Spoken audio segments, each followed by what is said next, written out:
नमस्कार। तो चलिए आज बात करते हैं भारत के सर्विसेज सेक्टर की। ये हमारी अर्थव्यवस्था का वो शक्तिशाली इंजन है जिसकी कहानी जितनी शानदार है उतनी ही कह सकते हैं उलझी हुई भी है।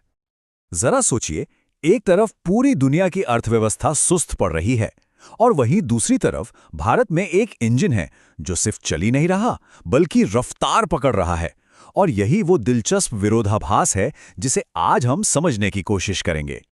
ठीक है, तो शुरुआत करते हैं ग्लोबल पिक्चर से। देखिए, दुनिया भर में जो इंडस्ट्रियल एक्टिविटी है वो थोड़ी धीमी पड़ गई है। ऐसे में इकोनॉमी को संभालने का ज्यादातर भार अब सर्विसेज सेक्टर पर आ गया है। और इस ट्रेंड में भारत सबसे आगे कैसे है, ये आंकड़े साफ दिखाते हैं। कोविड के बाद भारत की जीडीपी में सर्विसेज का हिस्सा 1.5 परसेंटेज पॉइंट बढ़ गया। ये जो बढ़ोतरी है ये वर्ल्ड एवरेज और यहां तक कि चीन से भी ज्यादा है। तो आप दुनिया की बात छोड़कर खास तौर पर भारत पर जूम इन करते हैं, देखते हैं कि हमारा सर्विस सेक्टर असल में कर क्या रहा है और कैसे इतना शानदार परफॉर्म कर रहा है। यहां देखिए, ये चार्ट हमारे सर्विस सेक्टर की असली ताकत दिखाता है। जहां चीन जैसे देशों की सर्विस ग्रोथ में एक बड़ी गिरावट आई, वहीं भारत की ग्रोथ लगभग वैसी ही बनी रही जैसी कोविड से पहले थी। मतलब कमाल की स्थिरता। और बात सिर्फ देश के अंदर ग्रोथ की नहीं है, ग्लोबल ट्रेड में भी भारत का सर्विसेज सेक्टर छा रहा है। कोविड से पहले के मुकाबले जीडीपी के प्रतिशत के तौर पर सर्विसेज के ट्रेड में 3 परसेंटेज पॉइंट की जबरदस्त छलांग लगी है। और इसका नतीजा ये कि 2005 से अब तक ग्लोबल सर्विसेज ट्रेड में भारत का जो हिस्सा था वो दोगुने से भी ज्यादा हो गया है। आज ये 4.3% पर पहुंच चुका है। ये सच में एक बहुत बड़ी कामयाबी है।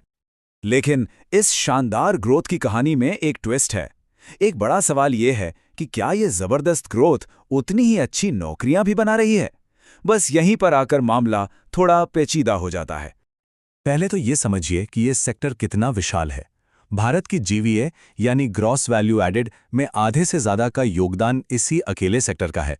मतलब इकोनॉमी का सबसे बड़ा खिलाड़ी यही है।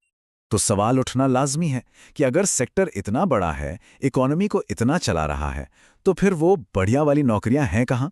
यही हमारे विश्लेषण का सबसे बड़ा विरोधाभास है। इस पहेली का जवाब यहां छिपा है। देखिए, सर्विस सेक्टर के दो चेहरे हैं। एक तरफ है आईटी, फाइनेंस जैसी हाई ग्रोथ सर्विसेज। इनकी जीवीए ग्रोथ तो जबरदस्त है, पर ये ज्यादा नौकरियां नहीं बनाती क्योंकि इनमें हाई स्किल की जरूरत होती है। और दूसरी तरफ है ट्रेड, ट्रांसपोर्ट जैसे सेक्टर। इनकी ग्रोथ भले ही कम हो, पर ज्यादातर नौकरियां यहीं बनती हैं। और ये सिर्फ हमारा अंदाजा नहीं है, नीति आयोग की रिपोर्ट भी यही कहती है। उनका साफ कहना है कि जो हाई एंड सर्विसेज हैं उनमें ग्रोथ तो बहुत तेज है, पर जॉब्स उस रफ्तार से नहीं बढ़ रही। क्यों? क्योंकि ये सेक्टर स्किल और ऑटोमेशन पर ज्यादा निर्भर है। चलिए अब कहानी को थोड़ा और आगे बढ़ाते हैं, क्योंकि ये और भी दिलचस्प होने वाली है। अब सर्विसेज सिर्फ सर्विसेज नहीं रहीं, वो धीरे धीरे मैन्युफैक्चरिंग यानी चीजें बनाने की प्रक्रिया का एक जरूरी हिस्सा बनती जा रही हैं। इसके लिए एक नया शब्द है सर्विसेजाइजेशन। सुनने में थोड़ा भारी लग सकता है, पर इसका मतलब सीधा सा है।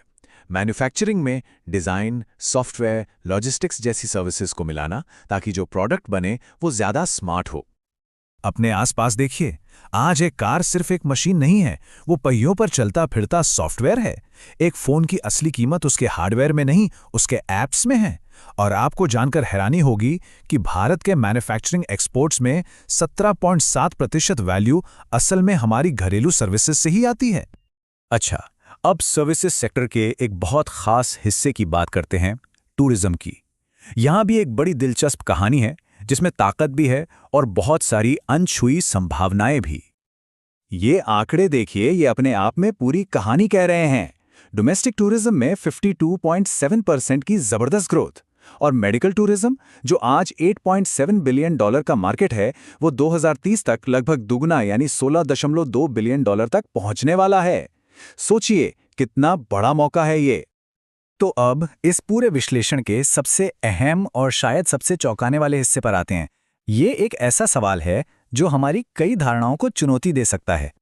सुनने में थोड़ा अजीब लगेगा, लेकिन क्या हो अगर इस सेक्टर की सबसे बड़ी ताकत ही असल में इसकी सबसे बड़ी छिपी हुई कमजोरी हो? चलिए इस बात को समझते हैं।